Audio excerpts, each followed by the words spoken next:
Welcome to the deep dive. We're going to be diving into Yuval Noah Harari's Sapiens, A Brief History of Humankind.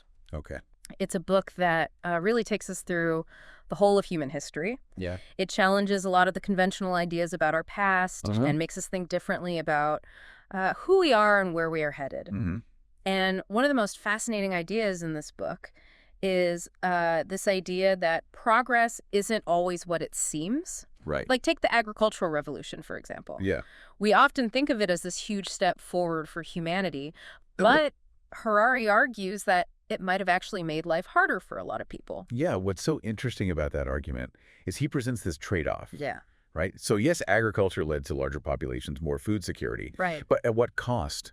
Our hunter-gatherer ancestors, they were much more mobile. They had a much more diverse diet. Right. Agriculture meant longer work hours, susceptibility to famine if the crops failed, Yeah. and even increased risk of disease from living in closer proximity to the animals and each other. Yeah, So it really challenges this simple narrative of agriculture as pure progress. it makes you wonder, right? Like, did we actually choose to settle down and farm? Or were we, in a way, kind of forced into it by circumstance? Yeah. And then what does that say about our own choices today? Like we're constantly being bombarded with all these new technologies. Right. And we often kind of embrace them without really thinking about the long-term consequences. Absolutely. Like, are we just creating new problems even as we solve old ones? Exactly. And Harari doesn't shy away from making those connections to the modern world. Right. He wants us to look at our own drive for technological advancement and economic growth Yeah. and ask ourselves, is this really making us happier? Yeah. Are we sacrificing our well-being, our freedom, even our planet in this pursuit of progress? It's a good question. Yeah. So let's go back to the beginning. Harari talks about this incredible leap in human evolution that he calls the cognitive revolution. Mm-hmm. This is where Homo sapiens developed the ability to think abstractly, to communicate complex ideas using language. Right. We could suddenly tell stories, share knowledge across generations, imagine things that didn't even exist in the physical world. Mm-hmm. But here's where it gets really interesting. Okay. Harari argues that this ability to imagine things Yeah. was the key to our success as a species. Absolutely. He calls these imagined realities. And there's things like religions, nations, money corporations. Right. These concepts have no physical basis in the world, Yeah. but they allow us to cooperate in large numbers, build complex societies, and achieve things that would be impossible for individuals acting alone. It's almost like we're living in this world of collective fiction, isn't it?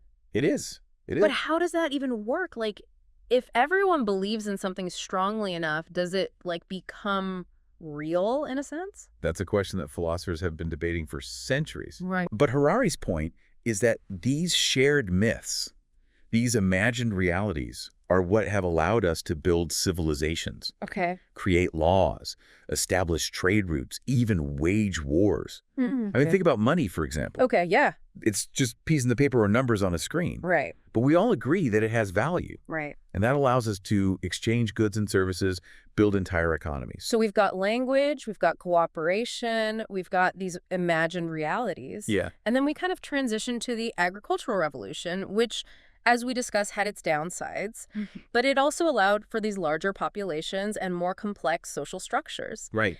And from there, Harari talks about this unification of humankind, how we went from small bands of hunter-gatherers to vast empires. And what's fascinating about that unification is that it wasn't just about conquering territory, right? Right. It was about the spread of ideas Wow. and beliefs Right. and systems of organization. He uses the example of universal religions like Christianity and Buddhism, which spread across vast distances, connecting people who had never even met but shared a common set of beliefs. So, in a way, these shared beliefs were another form of imagined reality, right? Exactly. They helped to create this sense of unity and purpose across huge populations. Hmm. It's almost like the seeds of globalization were planted thousands of years ago. Precisely. Wow. And these large-scale systems of belief and interaction, they continue to shape our world today. Yeah. Think about the global economy, Mhm. International organizations, the internet. Right. They're all built on shared ideas and systems that have roots going back to these ancient empires and trade networks. So we're seeing these patterns emerge. The power of language, the importance of cooperation, the role of imagined realities in shaping our world. Yeah. And then we reach this turning point, a period of radical change that Harari calls the scientific revolution. Right. But before we dive into that, Yeah. I think it's worth pausing here for a moment and just considering what you find most surprising or thought-provoking about this early part of human history. What stands out to you? It's honestly just mind-blowing to think that so much of our world, even today, is built on these shared stories and beliefs. Yeah. Makes you wonder what other imagined realities we're living in right now without even realizing it. But you mentioned the scientific revolution. That seems like a pretty huge turning point in human history. Absolutely. It marks a fundamental shift in how we understand the world. Okay. Instead of relying on tradition or religious dogma, we started to seek knowledge through observation, experimentation, and reason. It's the birth of modern science as we know it. Right. And it has led to incredible advancements in medicine technology and our understanding of the universe. Yeah, it's hard to overstate the impact of the scientific revolution. It is. But Harari doesn't just celebrate its triumphs, right? Right. He also points out some of its darker consequences. Specifically, he's pretty critical of the rise of capitalism and its insatiable appetite for economic growth. That's right. He argues that capitalism, with its emphasis on endless growth and accumulation of wealth, is ultimately unsustainable. He sees it as a system that is inherently at odds with the natural world, Okay. and that has led to environmental destruction, social inequality, and a sense of emptiness and dissatisfaction in many people's lives. So in a way, the scientific revolution gave us the tools to understand the world, but it also set us on this path that might be leading to our own destruction. Yeah. It's almost like a Faustian bargain. We gain knowledge and power, but at what cost? That's a powerful analogy. Right. And it gets to the heart of Harari's central question: is all this progress really making us happier? He's not saying that science or technology are inherently bad, Right. but he's urging us to think critically about how we use them and what values are driving our choices. It's a good point. We tend to assume that progress is always a good thing, that more technology, more wealth, more stuff will automatically lead to a better life. Yeah. But Harari challenges that assumption. He does. He asked us to consider whether we've lost sight of what truly matters.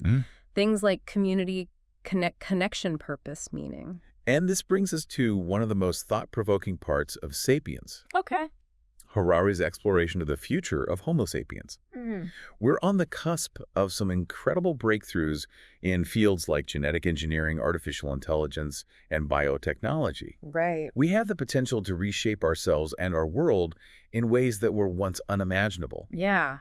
But that potential comes with enormous responsibility. It's exciting and terrifying at the same time. It is. Are we prepared for a world where humans can design their own evolution? What happens to our values, our sense of self, our place in the universe, if we start blurring the lines between human and machine? Harari doesn't offer easy answers to these questions. Of course not. But he forces us to confront them. Right.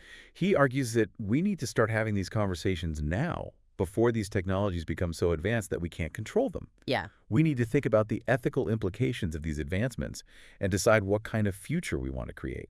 He's really challenging us to redefine what it means to be human in this rapidly changing world. He is. It's not just about technological progress anymore. No. It's about who we are at our core, what we value, and what kind of legacy we want to leave behind. Exactly. And that's why Sapiens is so much more than just a history book. Yeah. It's a mirror reflecting our own values and assumptions back at us.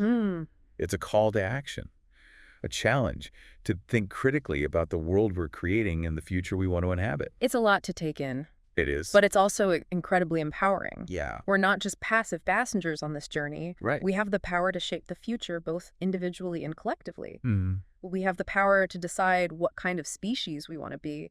And I think that's one of the biggest takeaways from Sapiens. Yeah. It's a reminder that we're not just products of our past. Okay. We're also architects of our future. The choices we make today will determine what becomes of Homo sapiens. So to wrap things up, Sapiens gives us this incredible overview of where we've come from and where we might be going. It's a book that sparks more questions than it answers, which, as you said, is a good thing. I agree. It's not about providing easy answers, but about prompting us to ask the right questions. Yeah. Questions about progress, happiness, the meaning of life, and our responsibility to the planet and to each other. And even though we've covered a lot of ground today, there's one final thought-provoking point from the book that I think we could leave our listeners with. Okay. Harari asks us to imagine a future where humanity might be on the brink of becoming something beyond Homo sapiens. Hmm. What happens if we merge with technology or alter our biology so fundamentally that we're no longer the same species? Right. What does that mean for our understanding of ourselves and our place in the universe? It's a question that really pushes the boundaries of our imagination. If we become something beyond human, what values and ethics will guide us? Will we still be driven by the same desires and fears? Will we even recognize ourselves in the mirror, so to speak? It's almost like we're stepping into a science fiction novel, Right. but it feels increasingly real. Yeah. And it makes you wonder if we're truly prepared for the consequences of our own ingenuity. Harari's point isn't to offer predictions or solutions, but to make us aware of the potential crossroads we're facing. We're at a point in history where we have the power to shape the future of life itself, not just on Earth, but potentially beyond. Wow. That's an incredible responsibility, and it requires us to think deeply about what it means to be human and what values we want to carry into the future. It's both exhilarating and daunting, isn't it? It is. We have this incredible potential to solve some of the world's biggest problems, but we also have the potential to create new ones that we can't even imagine yet. That's the paradox of progress, and I think that's what Harari wants us to grapple with. Yeah. There's no easy answer, no guaranteed happy ending. The future is ultimately what we make it. So what does all this mean for us, for the everyday listener trying to make sense of the world and their place in it? I think Sapiens offers a powerful new lens for understanding human history and the choices we face today. It reminds us that we're not passive passengers on this journey. Okay.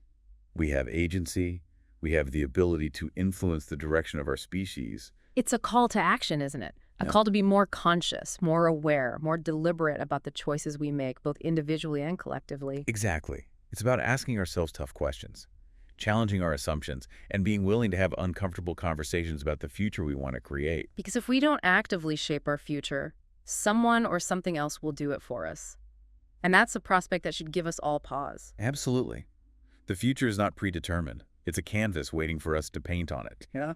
But we need to be mindful of the brushstrokes we choose because they will have a lasting impact. Well, I think that's a pretty profound note to end on. Sapiens is a book that stays with you long after you finish reading it. It makes you think about the world, about history, about yourself in entirely new ways. And that's the beauty of it. It's not just about learning facts and figures.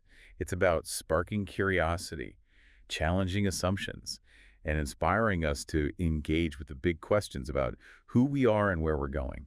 So if you haven't read Sapiens yet, I highly recommend picking up a copy. It's a journey through the entirety of human history, but it's also a roadmap for navigating the future.